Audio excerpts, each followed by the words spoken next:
And welcome everyone. Today is April 16, 2025. And this is Prime Hour. Amy, what Yes. are we going to talk about today? I don't know. You Not don't knowing. know? Not That's a knowing. good place to not know. I thought I'd catch you on that one, Elias. Yeah, today we're talking about not knowing and being in that state of not knowing. Um, and which, we always talk about this, but we really never go deep into what does this mean to us personally, not knowing? And how do we personally respond to that given different situations? So, Elias, Yes, as you may know, a few weeks ago, I created an episode for Prime Space where the title was The Hidden Power of Not Knowing. This aspect of the power of that coaching has when we come with that beginner's mind or with this idea that I don't have the answer. I'm not here to solve your problem. I'm not here to give you advice. I'm not here to tell you what to do, right? But we embody that space or that mindset of I don't have the answer for you. And what is the power behind that mindset? So I don't know if you all had, any of you had the opportunity to listen to that episode. And before we start talking more here, we would love to hear from you. What are your thoughts and responses from that episode, or just the concept of not knowing in general?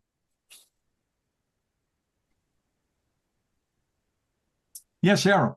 Hi, Elias, and hello, Amy. I did listen to it. Just recently, I actually started listening to the podcast. I'm really enjoying it. That one was freeing, provided a sense of lightness and almost relief. Because I know through the training that's we're not here to provide the answers, but it's still, as a coach, you feel like you are supposed to help and provide answers. And so it was just a great reminder and very liberating and freeing to hear that episode. What makes it freeing for you, Cheryl? There's a weight when you feel like you have to have the answer. And then it detracts from your listening and being present in the moment with the client because you're trying to think of what to say next or, how to help this person next, instead of listening and being and feeling and um, allowing that conversation to evolve and helping that person to not even helping that person, just really allowing that person to be in the space with you and me in the space with them. So to me, it feels really liberating to know I don't have to have all the answers. I don't have to have all the answers, right? Such a liberating fact here. I want to add something here with what Cheryl said. You mentioned the word help maybe 5 times in that, and then you changed it in the end. And I think that's so significant with given what we're talking about today, because most of us have been programmed that help equals we think for them. That's throughout all of our, careers and everything. Can you help me out? Yes, here I am to think for you. And we're flipping that whole notion in coaching. And so it was so significant to hear you shift that and no, not really help, but yes. So thank you for that. And thanks for coaching me on that, Amy, catching that. What other thoughts do we have here in the room about not knowing or a response to what Cheryl just shared?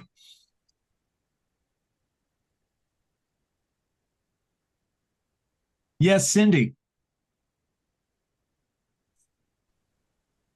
I listening to Amy and Cheryl. So for me, I remember early on when I was getting coach training was I felt like, oh, I want to help them. I want to help. I want to help. And I was told multiple times, we aren't there to help. We aren't helping. It is them doing their work. And so for me, I had to kind of redefine the help as how can I partner with them or just walk beside them? How can I be here and hold that space for them? And that is the help. Where in my life, I've always been a coach, maybe, but a definite helper.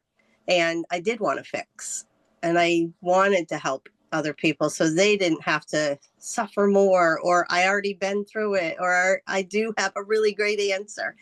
And so that also helped me with being able to come out of that space that this is their growth opportunity.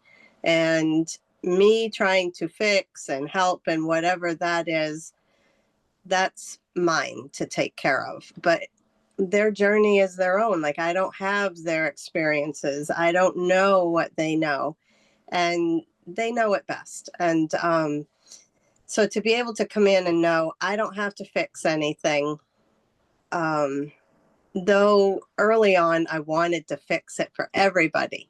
And now it's just, you know what, just hold the space and be patient. And that really is a huge relief for me, as Cheryl was sharing, like just changing our mindset around the word help. But back to the piece of not knowing, we don't have to know, we just have to be here with them. So that's my own personal reflection. I love that, Cindy. This idea that, you know, the fixing, the answer, the solutions that we have in mind, the advice that perhaps we have, or whatever comes to the recognition that that is mine. That is what's happening with me in my space, right? It may or may not be of support to this other individual. Let me give them the space first to come up with their own ideas and thoughts, right? And give them that opportunity, because right there, it's probably the place that innovation and something substantial for them will be more substantial, right? Yeah, thank you. The recognition that this is ours, not necessarily theirs. Excellent. Anything else?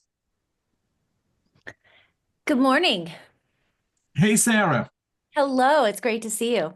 Good to see you.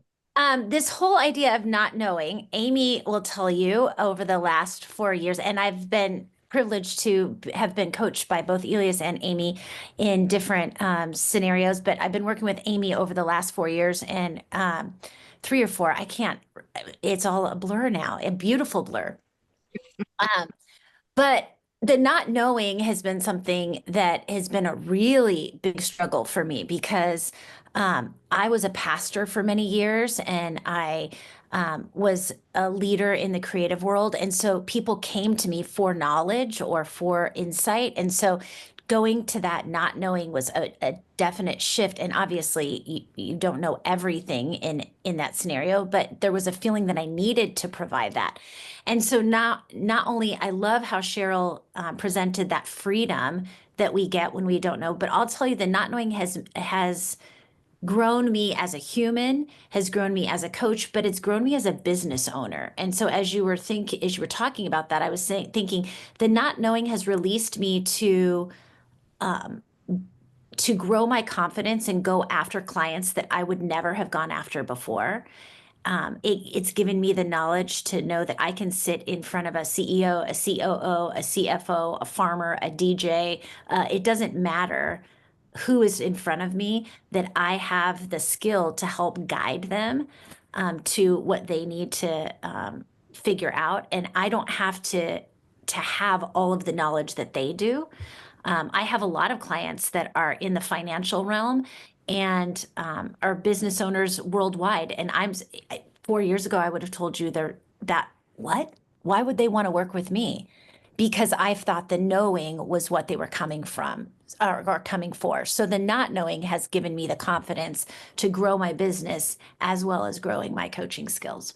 Yeah, thank you for that. Yeah, absolutely. It in the podcast I mentioned, the this concept of the not knowing in parallel with the growth mindset and the fixed mindset. Right? When we know, I always say this. You probably all heard me say this, right? When we get the answer, the conversation is over. Right? When I solve a problem, it's finished. When I have a solution, when I have an option, right? It's definitive, it's fixed, right? I know it's my point of view. Here is how we're going to solve this. It's a very fixed mindset. While the not knowing, it's like, what is possible? What else is there? What is the innovation that we are going to create? Yes, I may have some experience, some thoughts, some ideas about this, but this is nothing, right? I want to know you. Who are you? That level of curiosity that the coach brings, that is much more aligned with the growth mindset than when we provide an answer to the client. I think there's another element to this too, in that we use this term all the time, holding the space, holding the space. What does that really mean, right? To me, it means we're creating a thinking environment for people to come and truly think for themselves without fear of being ridiculed, marginalized, whatever, that we give them that container to come and think for themselves with that's judgment free, and that we're receptive to it, I think is the most important point. And we can't be receptive to it if we're sitting there with the answer in our head. And, the quality of our presence in that thinking environment to them is what elevates their ability to think to a much higher level, to a much higher potential. And so I think when you think about it that way, and I don't know about some of you guys, my clients are so much smarter than me. It's almost embarrassing. So that's the best I can give. It's my attention and my presence and facilitate that environment, because they're always going to come up with something much better than I ever would. And they've taught me that time and time again, every time I open my mouth and think I know. And also this idea that we say this all the time. Coaching is not solution based. Coaching is discovery based. The purpose of coaching is not to come up with yet another idea necessarily. The purpose of coaching is for the client to understand themselves better. The purpose of coaching is for the client to understand why they are relating to this particular situation in this fashion. The purpose of coaching is for them to broaden their perspective, their view, their understanding, their awareness. So that cannot come from an answer from me. Right? That cannot come. Even the idea here is not even for the client to come up with an answer for themselves. The idea of coaching is for them to broaden their view. And in broadening their view, they decide how to pursue.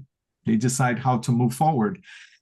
If we are centered in that reflective practice, in that idea of widening the view or opening the window, my point of view, my perspective is virtually irrelevant. Make sense? One other piece too is I think that at least my mind works this way. I think others do too. That the human mind, I think, works at its best when it can hear itself. When you give it enough space and time and stillness to hear itself, it can hear its own inconsistencies. It can hear its own quality. And that, I'm talking about the client's mind. That means we're nowhere in the vicinity except holding that space. and using reflective listening and complex reflection and questions and all of this helps the human mind do that. But we're nowhere in there with answers, solutions, or anything. We're just facilitating that human mind to hear itself. So I'm curious. A lot of people very reflective here today. What's happening inside? Let's hear what you are thinking about. Claire. I remember a question from clients I've heard quite a few times, and it's, well, what do you think? And particularly people I've been coaching with for a while, and I said, well, I'm not going to answer that one. And it's wonderful because it just opens up the space to either just give them space or ask a question, a very, very simple question, to give them the space again to keep thinking and reflecting. So I remember a long time ago, I used to think, oh, crikey, how do I get out of this one? But I see it as an opportunity now. It does make me smile, I have to say. But I do love that expression, by the way, Amy. The human brain works best when it can hear itself. And I think a lot of people come to the coaching space and there's so much either turmoil or it's busy, there's lots of chatter in their head. And just giving them the space and know somebody is there so that they can hear themselves. Yeah. It's pretty amazing. Yeah, it reminds me of Nancy Klein, right? We've mentioned Nancy Klein several times, and in Nancy Klein's, she has her own process of the conversation, and it's basically just one question, right? The person is speaking, and then the person slows down, and then the other person simply says, "What else do you have to say? What else do you think, feel, and want to say about this situation?" And then the person continues, and then the person says, "What else do you think, feel, or want to say about this?" And it's amazing that only that process, it's a very radical process, I would say. But it's amazing how just to give the space to the other can be transformative. We live right now in a world that is everywhere, not everywhere in the world seems to be very fast-paced, busy, complex. We barely have time, even ourselves, to stop, to ponder, right? We have to fill every single second with some soundbite, with some idea. And then it's harder for us to really be present, to really understand what is truly happening here. How many of us use the complexity of our lives? We talk about this in our personal integrity process in our training, how much we use complexity as a way to not think, as a way not to be in touch with what is truly happening, as escape, right? And then coaching offers this moment for our clients to stop,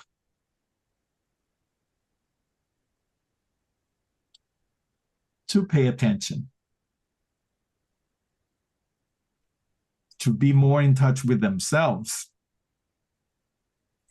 And when we do that, in itself is already insightful and of tremendous value.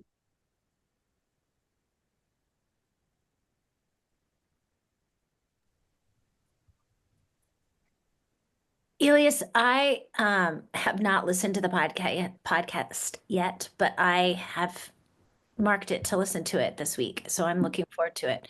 But another thing that I notice, and Amy's been great to teach me this, but in the not knowing, I give power, you give power back to them, but it also grows their trust in themselves, because a lot of them are coming doubting themselves, doubting their skills, doubting their knowledge. And so when I show that I trust their knowledge, they start to begin to trust their knowledge too. Do you see that? Oh, 100%.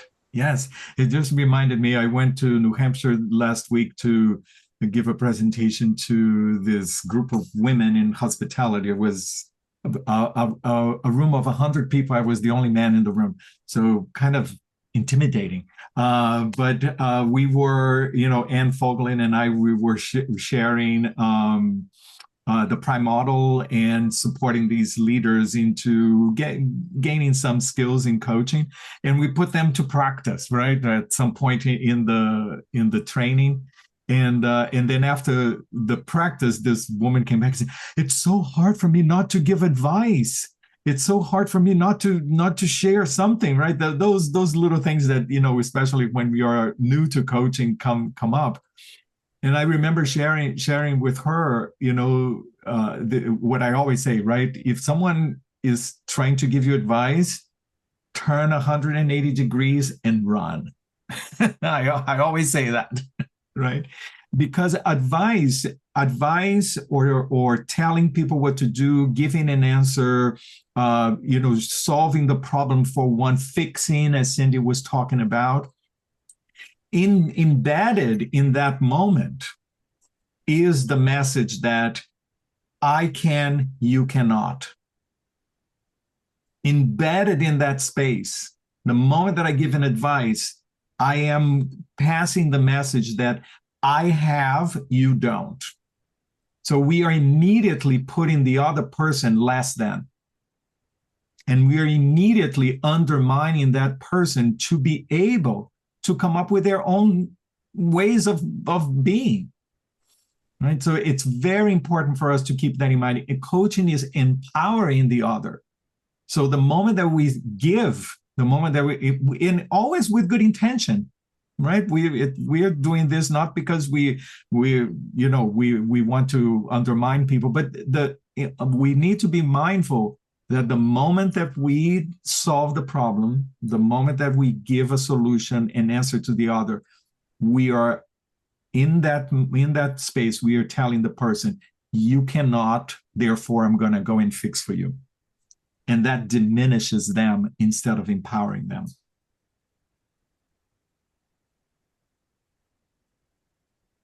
See a lot of heads nodding. And Joe. Yeah, I mean, I think in a room full of coaches, there's a lot of yes and going on, or at least a lot of yes. Like we get this. This is drilled into us. Doesn't mean it always comes naturally. The thing I'm having trouble articulating, but Sarah kind of got to some of it, which was it. Sarah, you literally said, if you don't mind me saying so, in the process of kind of getting comfortable with the unknowing, you gained knowledge, you gained other knowledge, right? And confidence in this idea of extracting that wisdom, trusting, creating the space, holding the space for your coachee. It strikes me that as a human, as someone who grew up in a certain family and who came up through the corporate ranks where you're a part of a team and your ideas matter and you're solving the problem together and we're all jumping in, and that there could be this friction of, okay, I'm expected to be the expert space holder, right?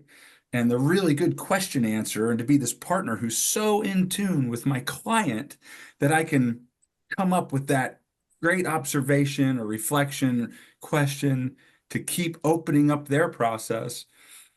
But I have to do that divorced from any sense of being right or being a thought partner in solving their problem, or even if you're able to let go of the solution, helping them grow as a person, right? There is still this sort of meta rub about how we're wired and how we grow up and all of that stuff that I think goes a little deeper than just what we can all probably nod and say, yeah, I get it. I'm not here to solve your problem.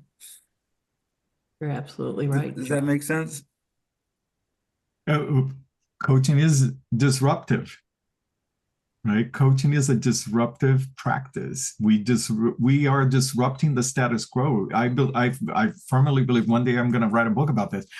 This idea that coaching came. I am a firm believer that coaching came into be as an organized profession in this particular moment in time for a reason. We know the status quo is not working. Right? Knowing, being the expert, the egos in the room, everybody competing to each other, the pie, there is just enough of the pie, and I need to get a bigger slice than you, right? And this competition and this I need better and all of that, it's not working. And coaching came to say, hey, can we remember that we are humans, right? That we are here as partners, that we are equals, even in an organization that has a hierarchical structure. The person on the top is as human as the person on the bottom of the hierarchy. We are equal in that concept. And oftentimes, because we have titles, we tend to think that, oh, because I'm higher up in the hierarchy, I'm better than you, right? We are equals in as human beings. And if we are equals as human beings, I don't need to tell you what to do. You're able to do that for yourself. The best thing that I can do to support you is to create the space for you to think things through.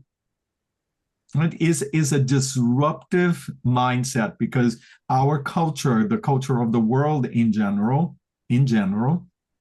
think of who is better than.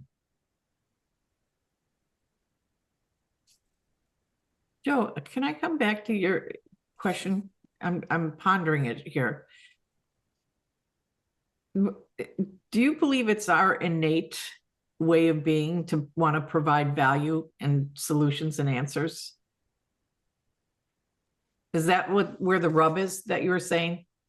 I think it is our innate way of being, of wanting to provide value, Yeah. being seen as helpful. I mean, it's going to be different for everyone. Obviously, everyone's got a little bit different set of levers, and maybe that comes in the form of having expertise or whatever it is. It doesn't necessarily, I guess where it shows up is remaining confident in your ability to hold that space, right? And to be really strong as a coach. Yeah. In every way that you guys are imagining you want a master coach to be, right? Yeah. And simultaneously doing all of that letting go, right?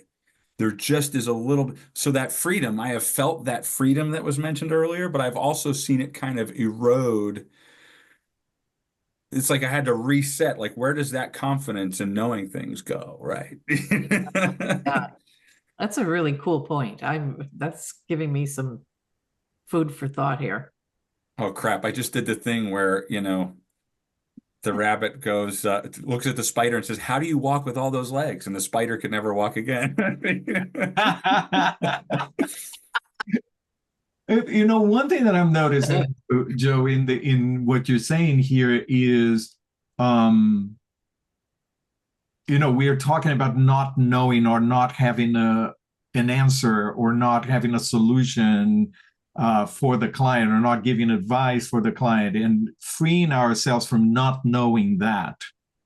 And then it gets substituted by, oh, but I need to be an expert in creating the space. Yeah. Right, because that is the value of coaching, right? Because this is something that oftentimes people ask, like, well, if you're not giving me advice or giving me an answer, why should I talk with you? Right. I remember early in my career, I connected with someone on LinkedIn, and I explained, what coaching was, because I was trying to explain what coaching was, and then the person came back to me and said, so what is the difference between having a conversation with you and having a conversation with a friend, except that for you I have to pay and the friend I don't, right? And at the time I was like, how am I going to answer this question, right? Like, and And I always say, like, our expertise and the value of what we do is not in finding solutions, but is in the framework of the coaching conversation. That's our expertise. We are experts in creating the framework, creating the environment for the person to reflect, for the person to think. That's our expertise. And they pay us the big bucks because of that, because we have skills to create that proper fertile ground for them to reflect and process intentionally. And that is a transformative process here, is our ability to create that space. But then we start the pressure of, I need to create that space. I need to know the space. Yes, we want to practice. We want to understand the standards. We want to understand what are the best practices. What has the community of coaches around the world learned that works when we are in front of our client? We want to gather those tools as much as possible.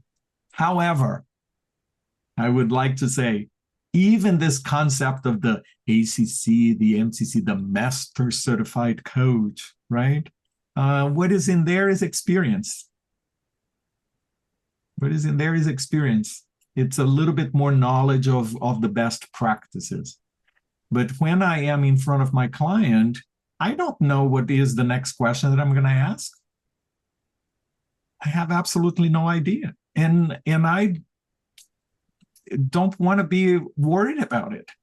My concern is I want to be with you. What is happening with you?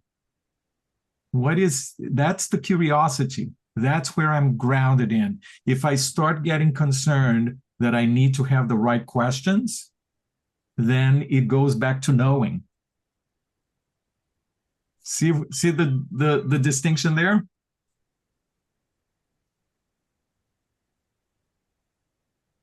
How many of you feel like you have to prep for your clients' sessions? Anybody here doing that? I do. Greg? Yeah. What does that involve for you? Foremost, it's about making sure that I'm grounded and ready for the call. I do also look at previous notes. Sometimes I just think it's a good practice. It doesn't mean I'll use it, but if there's a little bit of structure behind the call, which I have for a certain group of clients, I might think about questions that I want to ask in advance, like to get at bigger issues. But mostly it's making sure I am completely present. Yourself there, yeah.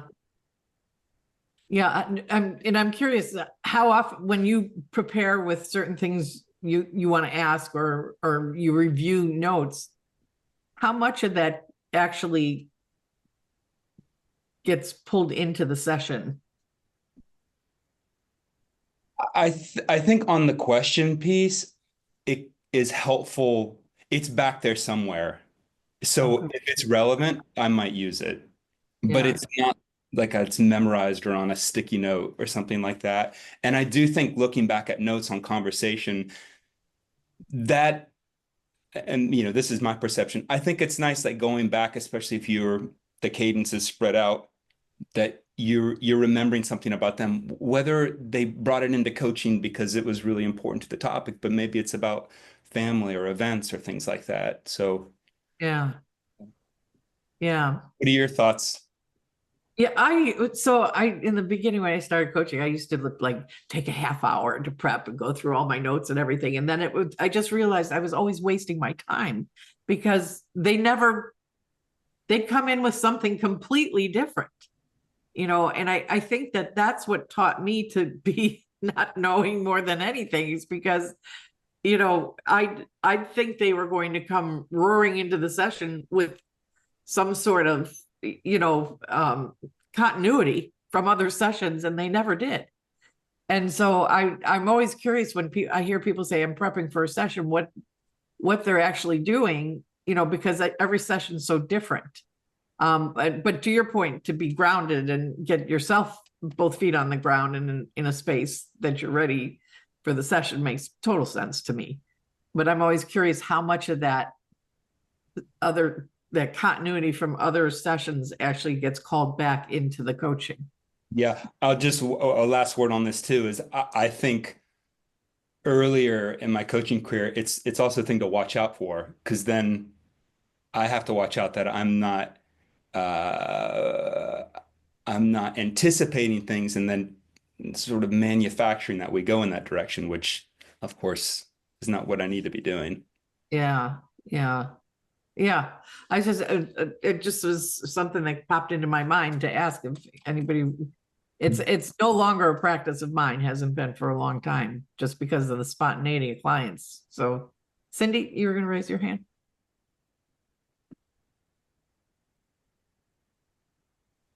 Sorry, I couldn't find the mute button. So I used to take a lot of notes. Like, I'm a big time note taker in every situation. And so I did when I was first learning with coaching. And then I had a coaching session one time where somebody was typing while we were coaching. So they were taking their notes and typing. And I was so distracted by the typing. It really made me look at my notes. Yeah. And then I started at one time, I talked about it, and it might have been with Elias. And through the conversation, decided not to take notes at all.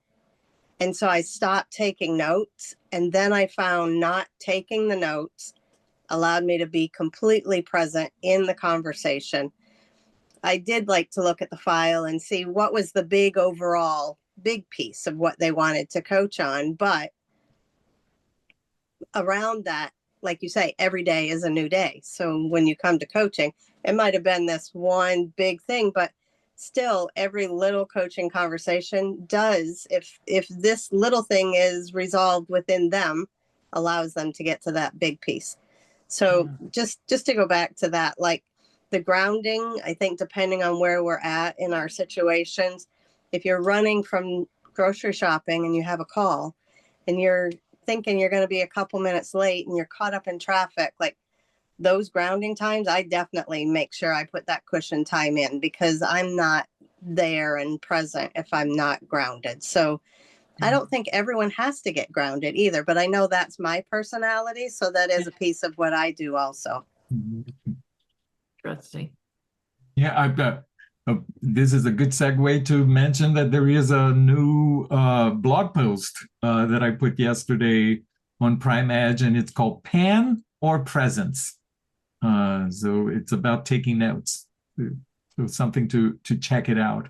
But one thing that is coming up for me in listening to Gregory, we talk about space. We are creating the space, right? So in the image that always comes back to me, because I'm a very visual oriented person, is a room, actually like a living room, right? And I think like somehow in my mind it's like Versailles. There is like this big room of the Palace of Versailles, beautiful and all of this. But there is space, right?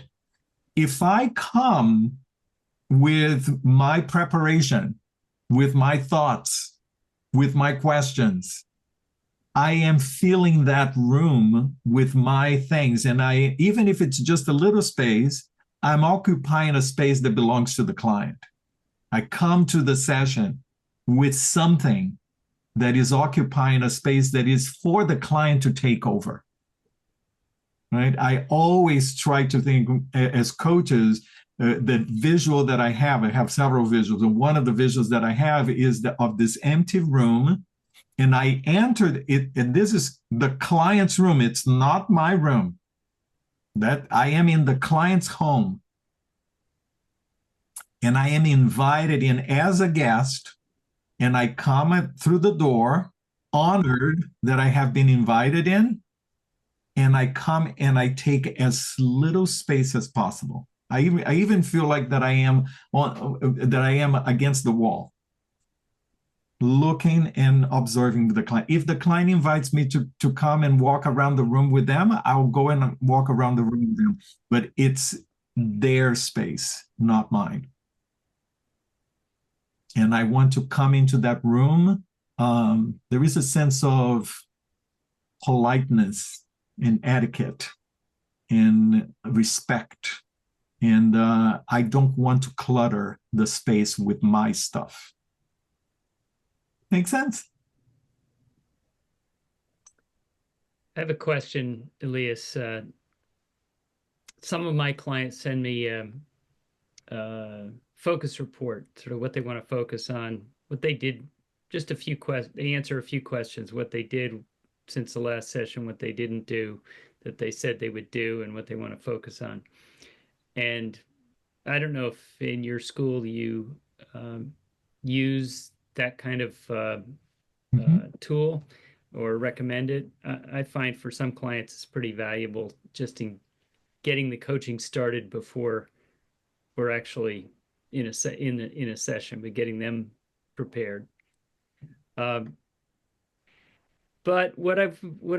the thing that has been coming up for me, and I think it relates to this, is, you know, when I've read this, so I know what they were thinking last night or 2 days ago, and thinking they wanted to be coached on.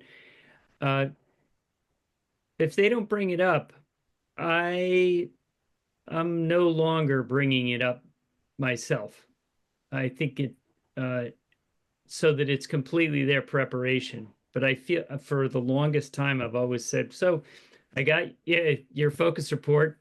What would you like to focus on today? But even that is a prompt that, do they have to go find their notes? I just wanted to put that out in the conversation and see if in the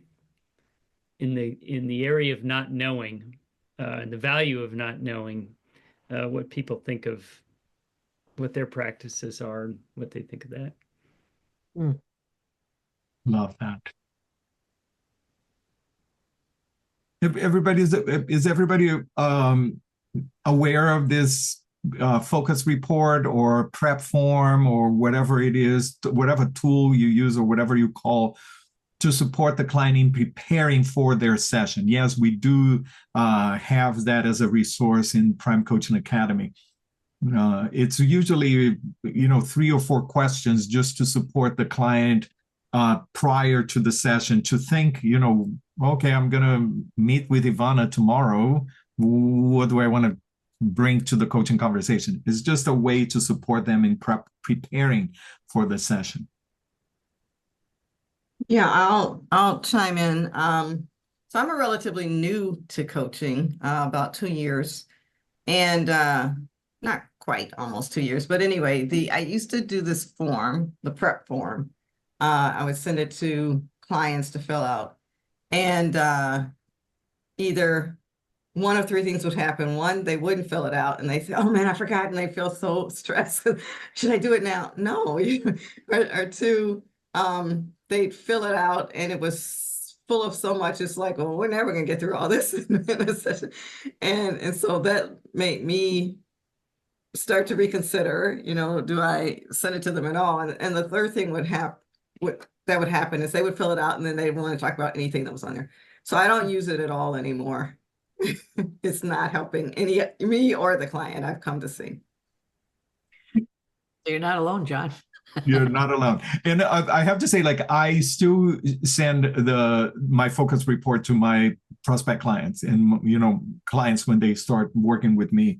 But I do say when I offer the document, I feel like I say something, I don't remember exactly how I verbalized that, but the idea this is a tool, an optional tool for you to use. And I explain what the tool is about, but I make it clear that there is no expectation that they must do that.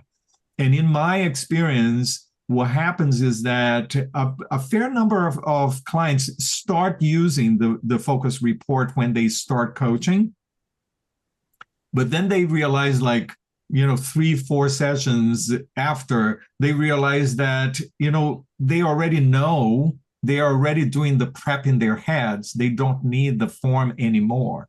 So they are still doing the focus report, but they are doing it in their head. The purpose of the focus report is for them to come to the session prepared, right? For them to utilize the time that we have in the session most effectively and not spend the time to think, oh, what do I want to talk about? They can do that before.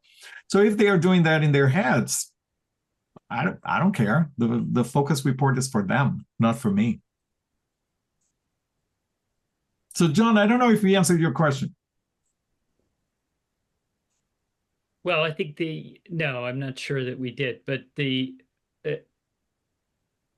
question that I had related more to, does the focus report and the coach referring to the focus report or referring to whatever homework they said maybe the last session they were dead set on doing something and taking a next step, and they had accountability set up and et cetera, et cetera. And then, the next session happens and they don't bring it up. You're onto a completely different topic. And sometimes this may be in a focus report, or it may not be. So I guess I'm just addressing the question that coaches face when this happens, and like how to treat each session as a discrete and valuable space in which good coaching is going to happen and value is going to be derived by the client, versus sort of the longer term, like keeping them sort of on track with their projects, which is, it's not the role that I've signed up for. I do that in the rest of my life. I'm a project manager, but not here. So I'm curious if what people think. I'm not sure there's a definitive answer. What do you guys think? Well, I have a coach prep form and I use it depending on the client. Like you said, Elias, some of the newer clients, they want the work. So I always call it life work. So you're going to do your life work this week. What's your life work? And always refer back to that. So it's case by case basis. If I think that they would benefit from it, I will offer that to them. Also, I have some clients that come in and they're not used to talking. Like literally you'll sit there and talk about giving them space. I could sit there for the whole hour and they would be fine just staring at me. And I was like, okay, this is not going to get anywhere. So I have one client that I know she won't say a ton on the call, but if I give her that prep form, she will write me pages afterwards of the thoughts that she's had. And so it's helpful to see how she's processing what we're talking about, because she is a processor through thinking and writing. So utilizing it as that. But I don't know, I could be doing this wrong, which is very possible, but I do check in and say, hey, how was your life work?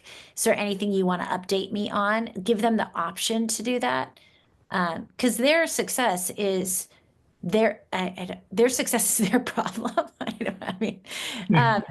It really is. But I think one of the things I did sign up for is to help with accountability. And so asking them what they have committed to, not what I wanted them to commit to or what I wanted them to accomplish, but what they have committed to. I do check in on that.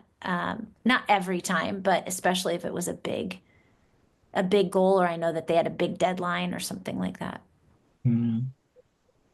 When a client uses a prep form or a reflection form after the session, whatever the client says or actions that the client set for themselves at the end of the session, when we are doing movement and facilitating client growth, it's not that I forget about them, right? Like it's there, especially if there is a big one that I'm curious about it. However, I come to the session with trying to bring a blank slate as much as possible. And the reason for that is the client is responsible. Coaching is an adult process. That idea that the moment that I give advice, I diminish the person. The moment that I am there, did you do your homework? Right? I'm treating them as a little child, right? I come trusting that they took responsibility for what they needed to take. Well, when we talk about accountability in coaching, we talk mostly about self-accountability, building self-accountability, not accountability on me, but accountability on themselves, right? So I come with a blank slate as possible. However, in the middle of the session, if something comes up or if there is an open door, I may ask them, so what happened with what you said last week, or you mentioned this, if it's appropriate within the coaching conversation, right? But it's just a question of supporting them in understanding or verbalizing based on the line of thought that they are having in that particular moment, but not that I need to check the homework, right? That they are doing. I know I've spoken a few times, but I just want to interject from the other side of this, if it's okay. So when I was first learning coaching and being coached, it was a process for me. And I was one of those, I didn't know what to coach on. I didn't know what to talk about. So I kind of think there's also that piece of, where are your clients in the coaching spectrum? Some people are very aware of coaching. Some people are doing it in their jobs, their career. They've had coaches. But when I take time to do a prep form or to fill out my homework or life work, I want to know that the other person has read it, that has talked to me about it. And so I have been frustrated at times too, knowing I put all this effort into it, and then it was just blown off and nobody even recognized that, oh, you've asked me to do something, I did it, and now you're not going to talk about it. So I think that's kind of, what do we want to put into who we are as a coach and our business, what we're offering. So it's, I think, the clarity around what it is. And like you said, Elias, this is for them. So if you let people know this is for you, then you don't have to address it. But if you're saying, I need you to do your prep work, then I think we need to address that, okay, we've at least received. Yeah, beautiful reflection. And here comes it depends, right? In every situation in coaching, I appreciate that. I think that, this idea, what is the intention behind? Are we aware of it? Right. So whatever I say this in coach training, in every single moment of coaching, the that we do, the question that we ask, whatever, what is the intention that is behind that? Are we aware of it? And if when we decide to do it or not to do, are we centered in the coaching mindset where we are in equal partnership with the client, or are we setting a hierarchy, diminishing the client, putting the client into a child's place where they need to make sure that you have done the homework, or you cannot solve your own problem, or you cannot figure out what is next for you, right? The intentionality is there, and this is the exercise, this is the practice of being a coach. The question that I'm asking, am I asking a closed-ended question? Am I asking an open-ended question? What we decide to do in the moment is intentional. We are aware of it, and we are there to build partnership and not unintentionally put the client down. That's the primary thing that I think of all the skills, not just not knowing, but anything that we talk about coaching.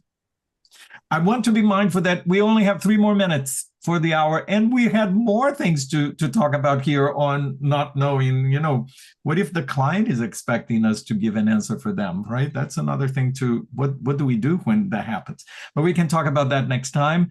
I really want to let you know, please don't forget to listen to Prime Space, read Prime Edge, come to Prime Hour next time. Amy, I forget when we're going to have next month, Prime Hour. Keep talking, I will find that. But most importantly, I want to let you know that we have open registration for our level 1 and level 2 programs starting in July and August. So if you are interested in joining us for level 1 or level 2, please let us know. We would love to connect with you. and be able to make sure that you are registered for this cohort. All right. Anything else that we need to share with them, Amy? No, but the next Prime Hour is Tuesday, May 6th at 4 p.m. Eastern. Oh, so make sure that you have that on your calendar. And as I said at the beginning of today's conversation, all of the dates are there in our Prime Hour page on our website. Please scroll down and check out all of the dates and put on your calendar. Come and have this conversation with us and let us know what would be most helpful and insightful for us to discuss. Okay, we want to make sure that this is very helpful to you. CCEs are coming. We were going to work on this and send you for CCEs. Remember that to have CCEs, you have to be present from the beginning to the end with your camera on and be present and come in the conversation with all of us. Okay, so thank you. Anything else, Amy? I think that's a wrap. I just love what everybody brought into the room today. Thank you. It gave me food for thought as well. And this topic never gets old in coaching because back to Joe's point, it's this constant push and pull and struggle for a lot of us. So thank you. Don't forget to listen to Prime Space. Go and listen to that episode if you have not listened, and the others. And we will see you next month. Thank you so much, everybody. Thank you. Thank you. Thank you. Everyone.